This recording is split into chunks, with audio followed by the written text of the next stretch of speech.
She said, "Once we're married, I'm becoming a stay-at-home wife. I expect a salary, $175,000 a year minimum." I nearly choked, but just smiled and said, "Of course." Next morning, she got a notification from my lawyer. Engagement officially terminated. Invoice attached for 9 months of dating. She freaked out, saying, "That's not how love works." I just replied, "Hey viewers, just a quick thanks. Over 14% of you are already subscribed, and it means the world. If you're new here and enjoy these stories, join the family by hitting that subscribe button. We're on the road to 10,000. Strap in Reddit, because this is a wild one. So picture this. Me, 34M Peterson, successful software consultant, dating Rachel, 31F, for about 9 months. Things moving pretty fast, talking engagement, the whole deal. She quits her marketing job 2 months ago, saying she wants to focus on our relationship.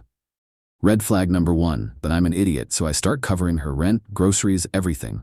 She's got this whole thing about how modern women shouldn't have to choose between career and love. Whatever. I make good money, so it didn't seem like a big deal at the time. Last Tuesday, we're at this fancy steakhouse downtown. She orders the most expensive thing on the menu, obviously. I'm thinking we're just having a nice dinner when she hits me with this bomb. "Peterson, I've been thinking about our future." Cool. Normal relationship talk.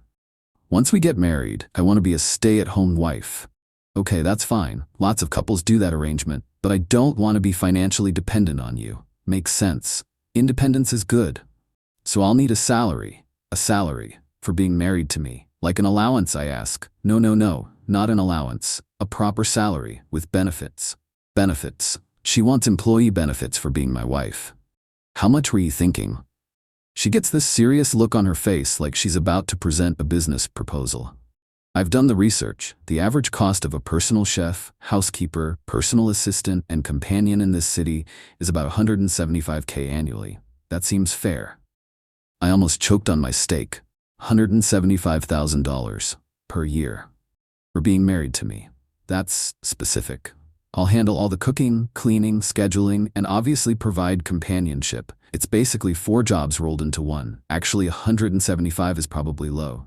She's completely serious. Not joking, not testing me. Dead serious about getting paid $175K per year to be my wife.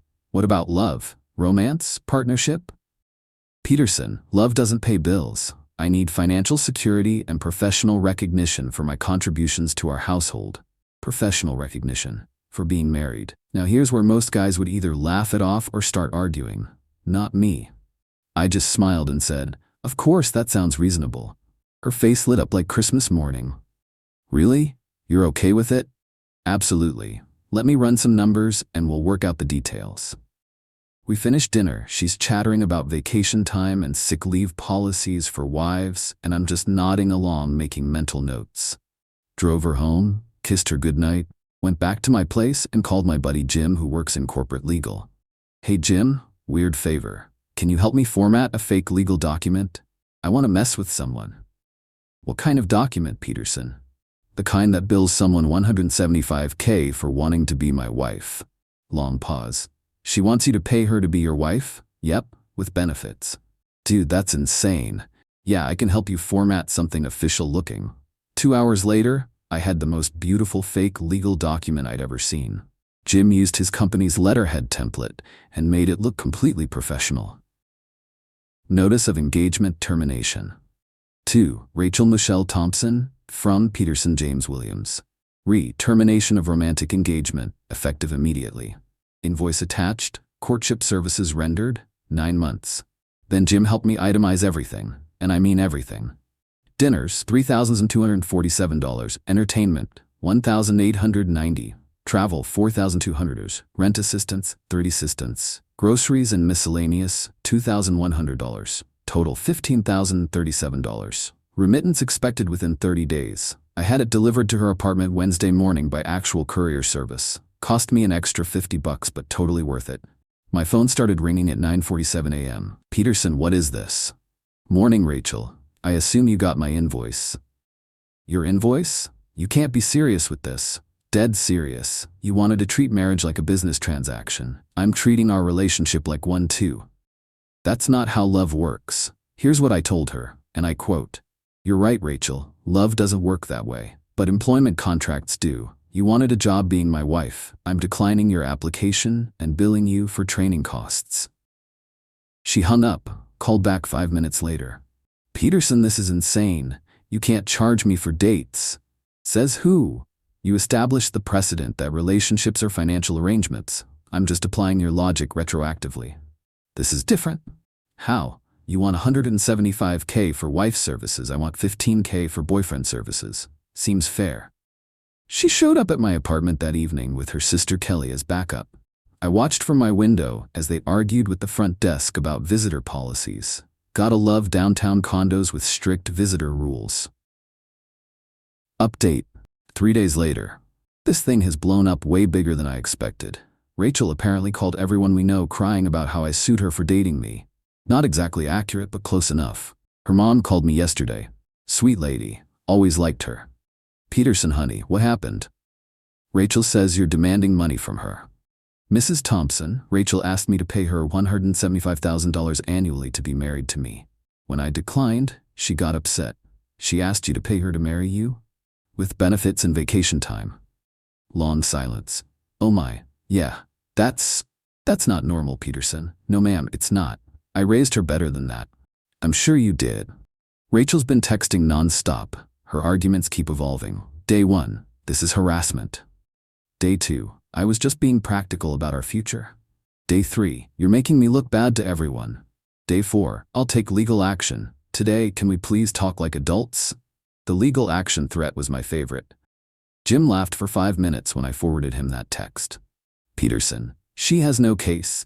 You can send anyone an invoice for anything. Doesn't mean they have to pay it. So this is just for effect? Completely. But it's hilarious effect." Best part though, her friend Maya called me today. "Peterson, Rachel told me what really happened, the salary thing." "Yeah?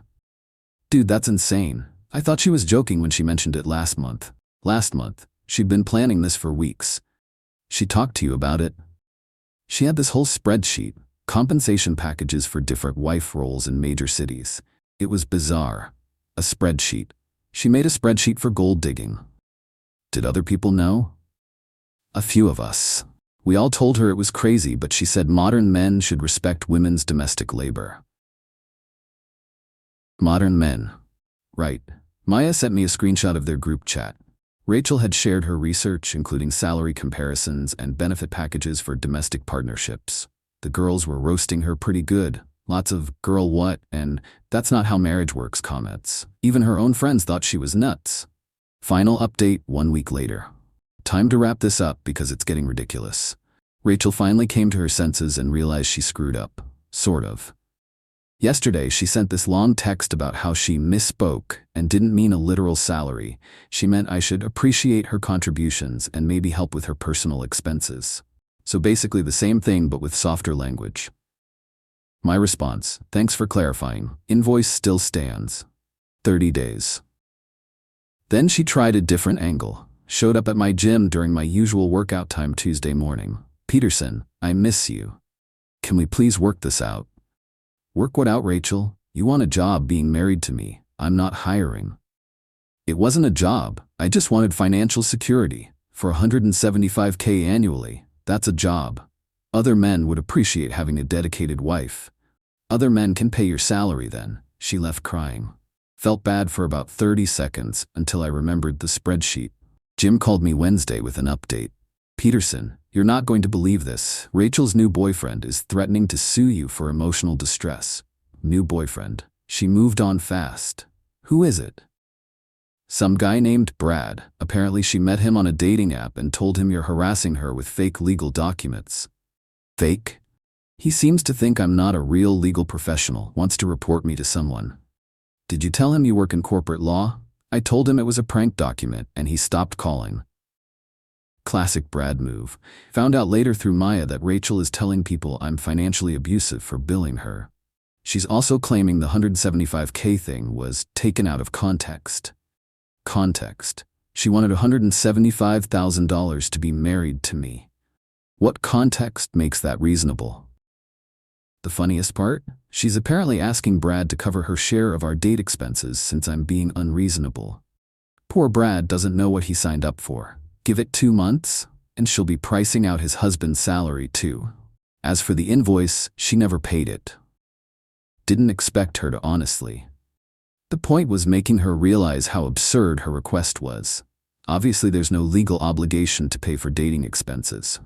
The whole thing was just to show her how ridiculous it sounds when you flip the script. Rachel taught me something valuable, though. When someone shows you they view relationships as business transactions, leave them immediately. She wanted to be paid for being married. I calculated the cost of dating her. Turned out we had very different ideas about love and money. Some women want partners, others want employers. Choose wisely, guys. The invoice thing was petty, but sometimes petty is exactly what the situation calls for. Edit. Since people keep asking, yes, I kept the spreadsheet screenshots. No, I'm not sharing them. Poor Brad's probably seen enough. Edit 2. To everyone saying I'm an accountant, I'm a software consultant, but I appreciate the stereotype. 3. Yes, the document was fake, but professional looking. No, she didn't have to pay it. Yes, I'm keeping Jim's number handy for future prank formatting needs.